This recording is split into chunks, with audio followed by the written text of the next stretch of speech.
30 years minimum? That's how netizens are reacting to Lil Durk's potential life sentence tied to the alleged murder-for-hire plot. Lil Durk made his court appearance right there in the United States District Court for the Southern District of Florida the very next day after he got arrested near Miami International Airport on Thursday, October 24th. However, he has not yet been found guilty. So how has he reacted? Let's find out. Lil Durk stares down a lifetime in prison.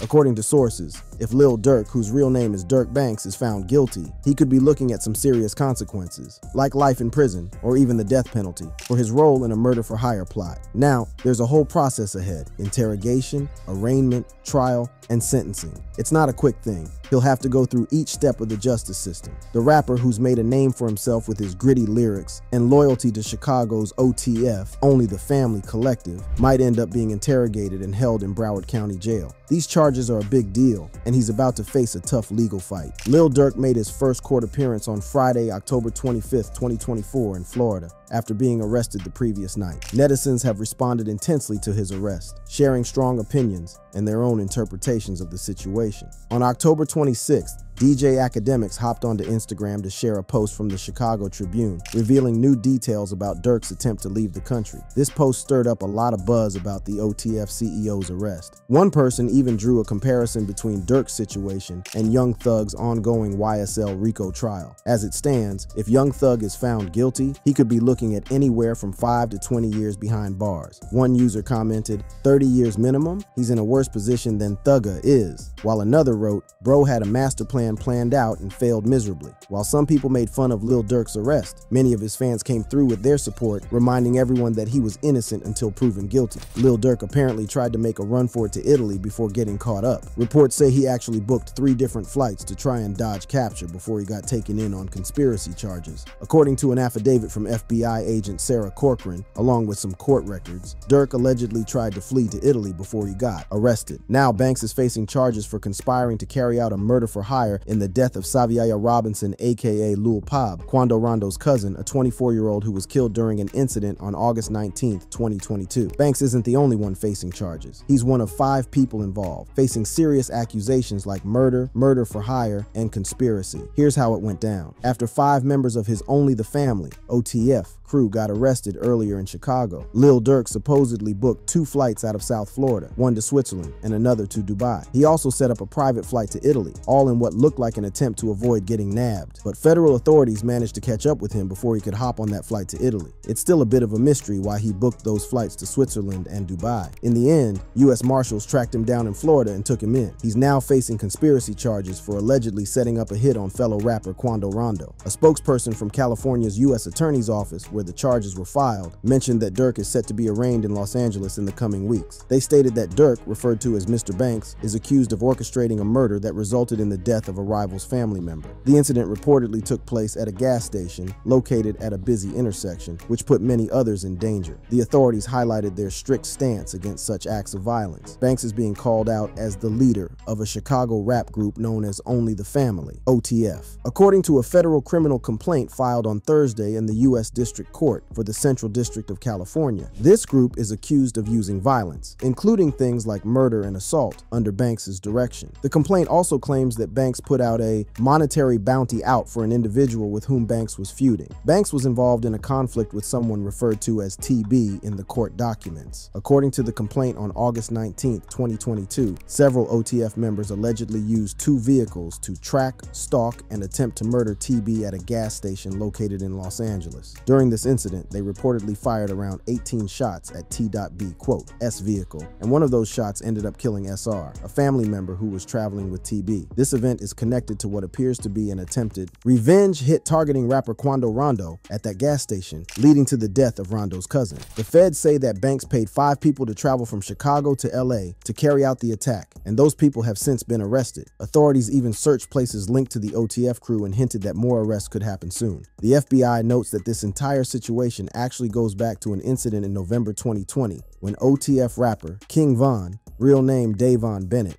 was shot and killed during a nightclub altercation in Atlanta. During a fight between Von and Rondo, one of Rondo's friends reportedly opened fire, hitting Von multiple times and ending his life. Von was known for hits like Crazy Story and Took Her to the O.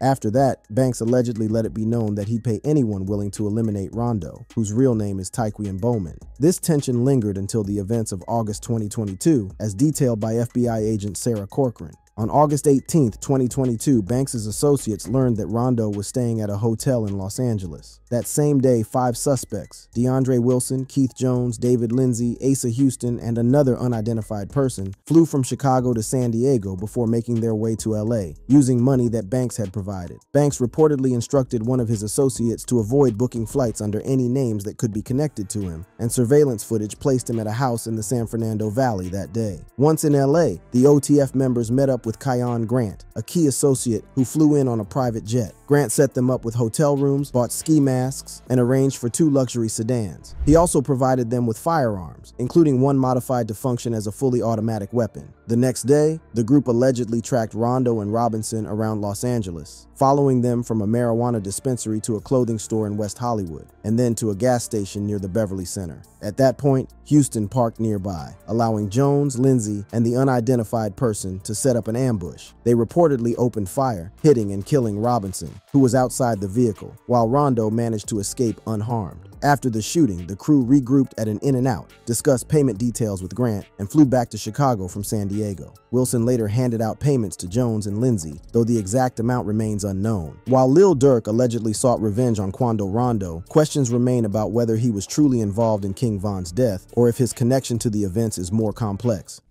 Quando Rondo's alleged role in King Von's death.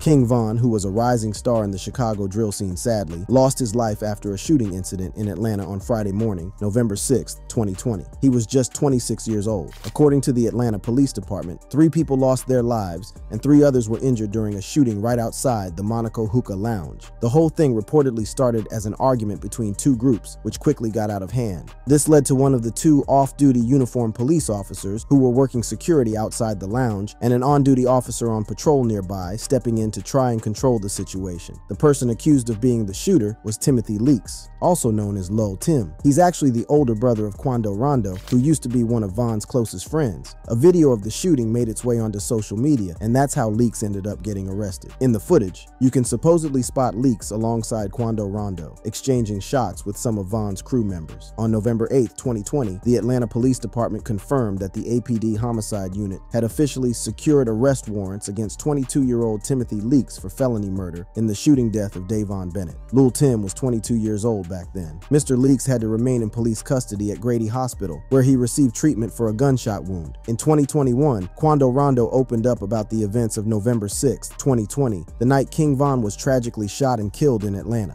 In the first part of a multi-part interview with Angela Yee on The Breakfast Club, which dropped on Quando's official YouTube channel on April 12, 2021, the Savannah, Georgia rapper shared his perspective on the physical altercation that escalated to gunfire between his crew and King Von's. He explained, "I walk to the car. I tell my brother. I say, it's this amount to park right here." He was referring to Timothy Lil Tim Leaks, who was later charged with King Von's murder. Quando continued, "I said, I'm not going in the club. Find you a lil female or whatever, cuz I'm like, you got 15 minutes, cuz then I'm dipping. We about to go to the house." He also confirmed reports that he had been sleeping in a car just prior to the shooting outside the Monaco Hookah Lounge. Quando recounted that his brother had insisted he wouldn't let him just sit in the car and go to sleep. Instead, he decided to wait outside by a friend's car until they parked next to a high-value vehicle. He felt safe with his close friend, knowing he would protect him no matter what. As he continued to share his perspective, he described his mindset at the time, thinking it was just a regular night. He wasn't looking to confront anyone and assumed the people passing by were just ordinary individuals. However, things took a turn when he suddenly felt a blow, leading him to experience what he described as an out-of-body moment. Shortly after the shooting occurred around 3 a.m. on November 6, 2020, various reports started surfacing about the incident. One account indicated that Quando had been asleep in his car and woke up to find King Von's crew nearby. When he stepped out of the car, he was reportedly approached by King Von, who acted aggressively that night. Lil Tim then shot King Von in the altercation. Sources indicated that Quando Rondo and his crew were acting in self-defense, and it was clarified that he was not under investigation for King Von's death, as he did not fire the fatal shots. After Lil Tim's arrest for King Von's murder, the case was closed. On November 7, 2020, Lil Tim was charged with King Von's murder but wasn't booked into Fulton County Jail until November 19, 2020, because he had to be hospitalized for injuries he sustained during the incident. He was later released on a $100,000 bond in March 2021. The attorney for Timothy Lil Tim Leaks has now confirmed to 11 Alive that his murder charge was dismissed in 2023. After everything that's gone down, Lil Durk's fans have taken to the internet calling for his release. They're making comparisons, pointing out that King Von's suspected killer, Timothy Lil Tim Leaks, ended up being cleared of all charges. Plus, Quando Rondo, who was also reportedly involved in Von's death, is still out and about. For example, one user on X responded to a post on X that said, "He slid for Von," saying, "Now I can't lie, this can't be disputed anymore, but Quando and Lil Tim still untouched, so it's still a L." Now there's a video making rounds again, showing Wallow giving some heartfelt advice to Lil Durk about not seeking revenge for King Von's death. This clip, which originally went viral back in 2022, comes from a powerful episode of the podcast $1 Million Worth of Game. Wallow, whose real name is Wallace Peoples, co-hosts the show, and in this episode he opened up to Lil Durk with some serious words of wisdom about avoiding retaliation. Wallow shared a deeply personal story talking about the pain of losing his own brother to gun violence. He said, "I forgave my brother's killer. My brother died in my grandma's arms in that house we grew up in." He described the heartbreak of witnessing his brother's last moments, but emphasized that choosing not to seek revenge helped him find a way forward and make a positive difference. He emphasized how important it is to break the cycle of violence, noting that if he hadn't let go of his anger, he wouldn't have been able to be there for his family, especially his niece and nephews. Wallow encouraged Durk to consider his own family and the legacy he would leave behind. He expressed hope that they could find a way out of the dangerous environment, suggesting that if more young black men recognized their potential, things could change dramatically. His message to Durk was meant to inspire strength through forgiveness, as it had done for him, allowing him to become a mentor and a positive influence on younger people. Wallow co-hosts $1 Million Worth of Game with Gilly Da King, a rapper and actor. Known for his motivational outlook, Wallow turned his life around after spending 2 decades in prison. He built a strong social media presence and has partnered with brands like the NFL, Puma, and Foot Locker. Now, his advice to Lil Durk has gained renewed attention in light of recent events, highlighting the ongoing challenges for peace within the hip-hop scene and the struggle to move beyond a culture of violence. Quando Rondo is also facing a big day on December 12th, when he's set to be sentenced for federal charges related to conspiracy to possess with intent to distribute and distribution of controlled substances. He already pleaded guilty to these charges back in August, appearing before a judge in Georgia. In his hometown of Savannah, Quando Rondo admitted to a single count of conspiracy to possess and distribute marijuana. Judge R. Stan Baker has marked December 12th on the calendar for his sentencing. As for Lil Durk, it seems that his quest for revenge is leading to significant losses, including the honorary key he was awarded just days before his arrest. Lil Durk loses honorary key. After arrest, Lil Durk recently lost the honorary key to the village of Broadview following his arrest. Along with that, the village decided to cut ties with his nonprofit organization, Neighborhood Heroes. On Friday, the 25th of October, officials in Broadview announced that they were rescinding the honorary key they had given the Chicago rapper just days earlier. Well, obviously the decision came after Durk's arrest on Thursday night in Florida. Mayor Katrina Thompson shared that while the legal system presumes innocence until proven guilty, the village holds its public figures to an even higher standard of behavior. She emphasized that those associated with the village, like Durk, are expected to reflect the community's values. With the news of his arrest, the village decided to revoke the key and end its partnership with his youth-focused nonprofit, the Neighborhood Heroes Foundation. As mayor, she stressed that her main job is to protect the interests and values of Broadview's residents. It's worth noting that just a short time ago, on October 18th, Lil Durk was honored for his contributions through Neighborhood Heroes. But now, in light of his recent arrest, everything has shifted. Lil Durk, the Grammy-winning rapper and philanthropist,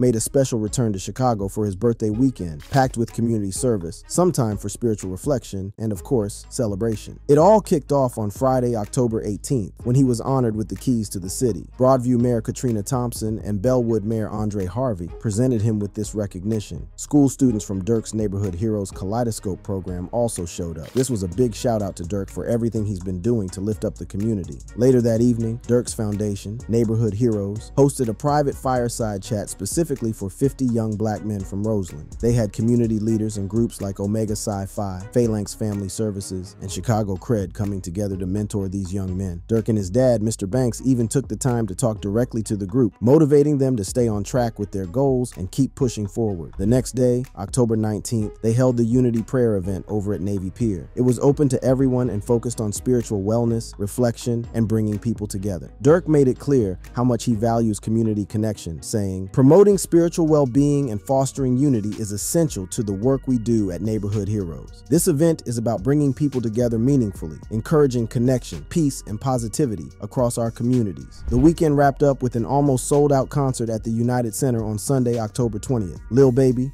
Sexy Red, Bossman, and Delau hit the stage, with 18,000 fans showing up to support and raise funds for Neighborhood Heroes. The whole weekend was a mix of music, giving back, and spiritual reflection, really showing how committed Durk is to uplifting underserved communities in Chicago. Durk, the Chicago native, has received some public backing from Cook County leaders in the past, including Johnson and State's Attorney Kim Foxx. They've acknowledged the positive work he's doing through his nonprofit foundation. Durk referenced Kim Foxx in his 2022 Track No interviews, where he mentioned giving her tickets to a Bulls game. And to top it off, they were seen together at a Chicago Sky game in June. In June 2023, just a month after Johnson took office, Durk, who's 32, made a significant contribution of $150,000 to Johnson through his LLC called The Voice Touring, which is based in Henderson, Nevada. Records showed that Durk is the manager of this LLC, but Mayor Brandon Johnson had a bit of a tricky situation on his hands after rapper Lil Durk, whose real name is Durk Devontae Banks, was arrested. So on Friday, the 25th of October, when asked whether he'd return the $150,000 that Durk contributed to his political committee, Johnson didn't really give a clear answer. When the mayor was asked about the donation, he emphasized that he wouldn't rush to judge someone before a trial. He talked about how he focuses on truth and justice, mentioning that he's aware of the difficult circumstances that have shaped Durk's life. He highlighted that Durk has been open about his journey of healing from past choices and is dedicated to transforming his life. The mayor pointed out that Durk hasn't been convicted of anything, and he expressed his belief in not making judgments before a full trial takes place. At a news conference following a tour at Collins High School, the mayor said, "You are asking me if I should make a judgment on a black man before a full trial has actually come to fruition." He stressed that it's not his place to determine someone's fate before all the facts are in. He said, "I hope you do understand why it is not my position to determine the outcome of someone's life." Durk Banks is a major supporter of Johnson's political efforts, and when pressed about returning the cash, the mayor replied, "I don't operate in feelings, I operate in truth and justice." Now, if you're not very familiar with Banks, he's one of the standout drill rappers to emerge from Chicago since the genre took off. He's in the same scene as other big names like Chief Keef and G Herbo, known for their intense lyrics that often touch on gang conflicts. Recently, though, Durk has been working on changing his image. In his latest album, released in May 2023, he focused on the impact of gun violence. He's also been vocal about rejecting crime and has highlighted his Muslim faith on social media. In a September post on X, he shared, "Everybody should get second chances at life," emphasizing that he's moved past his previous legal issues, stating, "My background wiped and clean of all cases. I ain't a felon anymore." Plus, earlier this year, Banks made an appearance on HBO's Hard Knocks while they covered the Chicago Bears training camp. Before his donation through The Voice Touring, Durk had met with Johnson a couple of times, once when he was mayor-elect and another time over Zoom after his inauguration. This first meeting got a lot of buzz on hip-hop blogs and social media, with Durk even defending himself against accusations of just trying to promote his upcoming album. In his Grammy-winning song All My Life, he raps, "I done sat with the mayor and politicians. I'm trying to change the image." On top of that, last August, Johnson also joined the rapper at a financial literacy event alongside Bank of America and City Treasurer Melissa Conyers Irvin's office. He was also present at a Lil Durk holiday event in December. Although Mayor Johnson continues to publicly commend Lil Durk, likely due to their close relationship and shared community initiatives, the rapper's recent arrest has forced him to relinquish his honorary titles. The news of his detainment has ignited intense reactions across various communities and social media, with netizens weighing in passionately on the unfolding situation.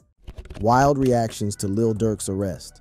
Lil Durk's recent arrest has set the internet buzzing, with the hashtag #FreeDurk blowing up as fans rally behind the Chicago rapper. But not everyone's on board with the support. Charleston White, a well-known critic in the hip-hop scene, had a different take. He didn't hold back, sharing his thoughts on social media. "Ain't nobody laughing at Durk like they were laughing at me when I went to jail." White's comments highlighted what he sees as a double standard in how fans react to legal troubles. He pointed out, "It's all love when it's your favorite rapper, but it's open season on everybody else," emphasizing the difference in public sympathy depending on celebrity status. White also made a rather blunt remark about the harsh conditions of federal holding that he believed Durk might be experiencing, emphasizing the difficulty of being held without bond. White didn't stop there. He suggested that Durk might need protective custody because of his high profile. He explained that California's prison system can be a tough environment, especially for those with a big name, often making them targets for extortion. To top it all off, he played J. Cole and Durk's song All My Life, which many fans found ironic. His comments definitely stirred stirred up more talk among fans and critics, bringing a new angle to the ongoing conversation around Durk's legal situation. When the news of his arrest dropped, fans rushed to X, sharing their frustration about not getting a chance to see Durk perform in the UK. One fan summed it up saying, "We are never seeing Durk perform in the UK." Others on X shared their thoughts about how, just as the Chicago rapper seemed to be getting the green light to perform in the UK, he ended up behind bars. One user wrote, "Just when he's been accepted in the UK, the feds get him. Tell me it ain't so." Metro News reported that back in 2020, Lil Durk was denied entry into the UK by immigration officials due to ongoing charges related to a 2019 Atlanta incident. This led to the cancellation of all his scheduled shows at that time. The event organizers mentioned online that the shows set for February 2020 had to be called off due to unforeseen circumstances. As of now, neither Durk nor his team has addressed the reactions circulating online. Now there's also a conspiracy theory circulating about whether he somehow foresaw his own arrest. Lil Durk's 2022 track Federal Nightmares has been making waves. The chorus goes, "Now I'm having federal nightmares / I'm having federal nightmares / having federal nightmares / I'm having federal nightmares." Fans have been pointing out how Lil Durk might have seen his own future coming with this one. In verse 1, he raps, "Delete my iCloud if I think they really on me, though / when trial come, it ain't your phone, it be your homie, though / he on the stand with his head down like he don't know me, though / it ain't no point in no getting lawyer if your homie told." And a clip of this verse has been circulating online. One X user posted a 36-second snippet from the song's official video, saying, "Lil Durk really predicted his own future with this song, Federal Nightmares." The track was released in March 2022 as the 28th song on his 7220 deluxe album. It features production by Taj Money, DJ Mango, Io Blue, and Touch a Trent, who also rapped the intro. In Federal Nightmares, Durk talks about dealing with federal nightmares, including investigations, trials, and even facing betrayal from his own gang. This isn't the first time Durk has touched on these themes. Back in December 2020, in his track Redman from The Voice, Deluxe, he wrote, "They ask me where I'ma be in 10 years.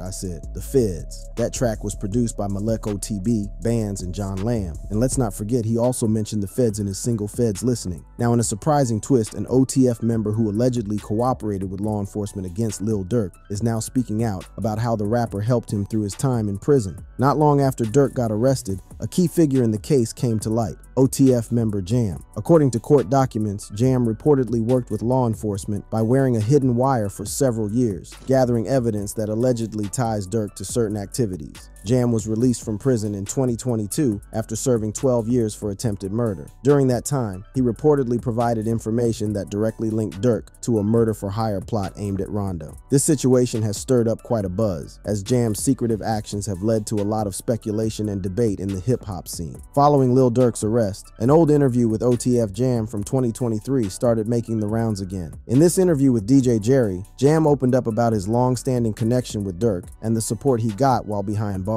Jam reminisced, "I remember Durk was making rap songs for our parties. He was talking about how Durk's music was a big part of their community get-togethers. That was bro, back before the fame and the money. He made a way for me to be straight." Jam shared how Durk's music was a source of inspiration and a way to stay connected during his 12 years in prison. Even though Jam didn't directly address the claims about working with authorities, his memories highlighted the strong bond he had with Durk before their legal issues drove a wedge between them. Lil Durk recently in September shared that his criminal record is now wiped clean. His legal issues go back to 2011 when he got arrested on a weapons charge and spent 3 months in jail. Fast forward to 2013 and the All My Life artist was back in trouble, this time getting charged with unlawful use of a weapon by a felon. After pleading guilty, he was given 18 months probation, but things got more complicated during that probation period. Durk was reportedly found with 2 guns, which led to another weapons charge. However, a judge eventually dismissed the case, saying that Durk wasn't in possession and control of the weapons, so he didn't break his probation terms. Then came 2019, when things got even more serious. Durk, along with his late collaborator King Von, faced attempted murder charges after a non-lethal shooting incident in Atlanta. But in 2022, they were cleared of these charges when the case was dropped. Lil Durk's lawyer, Manny Aurora, had this to say about the outcome. "While it took 3 years for the state to make the right decision, in the end, the right decision was made, and Mr. Banks Durk can finally put this event behind him." And let's not forget, Durk had always maintained his innocence on these charges, even rapping about it in his track, Turn Myself In. Earlier in August, Lil Durk made it clear that that he was standing strong in his Muslim faith and using it to turn away from his past life. On Sunday, August 18th, the Chicago rapper took to Instagram to share where he was mentally. His post had a clear message: "Don't label me nothing outside of a man, a father, and a 1000% Muslim, The Voice." Back in 2022, he made a promise to work on reducing violence in Chicago, even starting to come up with ideas to bring peace to his city. That stands in stark contrast to his recent arrest, allegedly driven by a pursuit of revenge. We'll have to wait and see if he is ultimately found guilty and what sentence may be handed down. All right, that's a wrap, but don't leave just yet. We have more on this. Take a look at the cards on your screen. Just click any one for more amazing content.